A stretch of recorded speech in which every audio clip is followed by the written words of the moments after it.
I'm Donald Hilton. I'm a neurosurgeon, and I'd like to talk to you a little bit about pornography.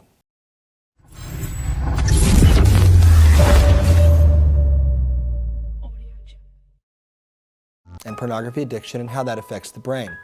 Now, first of all, let's talk about how the brain functions. Let's pretend the brain is a car. Where's the brake? The brake is right here, behind, just over the eyes. We call that the frontal lobe. So it's the part of the brain that says, don't do it, think about it. If you do it, there's going to be consequences. When that part of the brain is hurt, either from an aneurysm or a car wreck or anything that damages this frontal lobe, this brake of the brain, then the person loses or is damaged in their ability to stop, to say, maybe I better not do that. If I do, there will be consequences. So let's talk about addiction and how that relates then to the frontal lobe. In a car, when we see a danger as we're driving, we use those brakes, and those brakes allow us to stop. Let's say we're walking on the side of the road and we see an ice cream stand on the other side, and we say, it's hot, I really want some ice cream. Before we cross the road, though, we see a big cement truck coming, and our frontal lobe, among other parts of our brain, says, think about that. You can eat the ice cream, but it probably would be better to wait till the truck goes by before you cross the street. In addiction, we don't wait to go get the ice cream. We walk right in front of the cement truck. So what can we become addicted to? Well, we know that certain things are addictive. You probably won't have any trouble believing that cocaine and methamphetamine and other drugs are addictive, which means as we take them, our brain becomes dependent on them to the point where we can't quit. We lose our ability to stop. You would probably not be surprised to know that this frontal lobe actually changes size and its ability to function with addiction. A couple of scientific studies have shown that with both cocaine and methamphetamine addiction, this frontal lobe, this brake of the brain, actually shrinks. It gets smaller with the addiction. In fact, years ago there was a commercial about drugs. A man would stand there with an egg and say, this is your brain. Then he would go and drop the egg in a frying pan full of oil. The egg would sizzle and shrink. And he would say, this is your brain on drugs. In the sense that the frontal lobes actually do get smaller when the person becomes addicted. So they become smaller and less able to function properly. In other words, the person doesn't say stop as well. Even though there may be dangers with an activity or behavior, they don't see it and they don't stop. So even though cocaine and methamphetamine use is damaging, destroying their lives, they don't stop. Well, is pornography or sexual addiction, can that be a real addiction like cocaine and methamphetamine? The answer science is telling us is yes, it can. Can it change the brain in similar ways? Can it cause these frontal lobe areas, this brake of the brain, to actually get smaller? Actually, it can. A couple of recent studies have shown this. One looked at overeating leading to obesity and found that the frontal areas of the brain shrunk just like they did with cocaine and methamphetamine. And then, I believe it was 2007, recently, a study looking at a form of sexual addiction showed the same thing, that those frontal lobes actually got smaller in addiction, in sexual addiction. Think about that for a minute. We have 4 different studies, 2 drug studies, cocaine and methamphetamine, and 2 natural addiction studies, overeating leading to obesity, and sexual addiction. These are 4 different studies done in 4 different scientific institutions and published in 4 different scientific journals, all showing the same thing.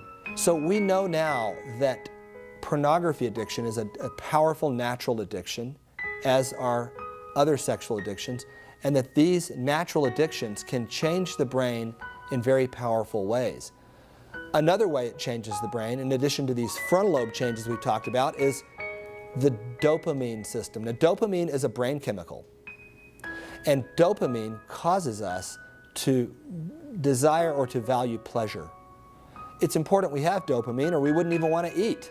It tells us, it rewards us for participating in behaviors that help us survive, like eating and like procreation. That's why sexuality is pleasant. Unfortunately, when a person overuses the behavior that produces the dopamine, then that becomes the main event instead of the garnish. An addiction ensues and happens. Now, what about dopamine, that pleasure chemical? Well, it's also important in movement. And in people with Parkinson's disease, which is a disease where people can't move very well, we as doctors give people dopamine and they take it. And as they do, they can move better. So let's think about that. Are adrenaline and dopamine drugs only if we go to a pharmacy and buy them with a prescription? You know, with the doctor's permission, we buy them. And then we take them into our body to treat problems and diseases. Are they a drug if we do that? But they're not a drug if our brain makes them and they do the same thing. Of course not. They're drugs either way. Well, pornography is really good at causing our brain to make both adrenaline, dopamine, and other chemicals and drugs. And these drugs can cause our brains to change in the same ways that drugs that we bring in from outside our bodies can cause our brains to change. And these can be ways that damage us and hurt us. So I think that's the important thing to understand, is that these are really brain drugs, these behaviors. Pornography is a drug in that sense. The internet has made pornography the crack cocaine of addictions, of visual addictions. What to do? Is it harmful?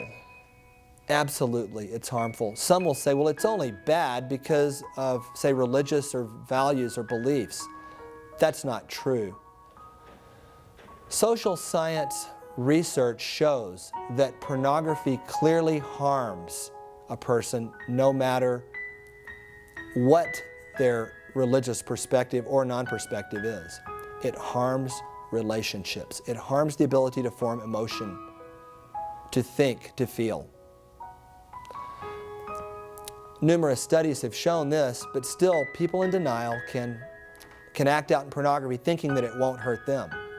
It will, 100% of the time. And it's progressive. What is initially just interesting that a person may look at out of curiosity will with time become a very powerful compulsion. So what about healing? What happens if a person has seen pornography a few times and they feel compelled to go back, curious, or if they've seen it a lot and are already involved in actively seeking it out on a regular basis? That causes the brain to really lock in.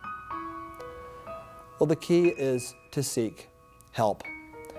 Go to a parent, go to a trusted adult leader, and seek help. Because of the nature of this problem, if we don't seek help, if we have this problem, it will not go away. It won't leave. It will fester. It will increase. Like a fish that has swallowed a hook, it will only bury itself deeper the more the fish thrashes and tries to get rid of the hook. Without help and healing and support from outside sources, there's no way to extract that hook. Those who are afflicted with pornography don't think as well. The brake of the brain doesn't work as well. They also have changes in that pleasure center where they need more dopamine to feel good again. And also there are powerful brain chemicals that cause us to love, to bond emotionally. And those chemicals are probably important in causing us to have a feeling of bonding to an object, to an experience, rather than a person. It confuses our brain physiologically and neurologically. Seek help, reach out. There is hope and there is healing with support, but not alone.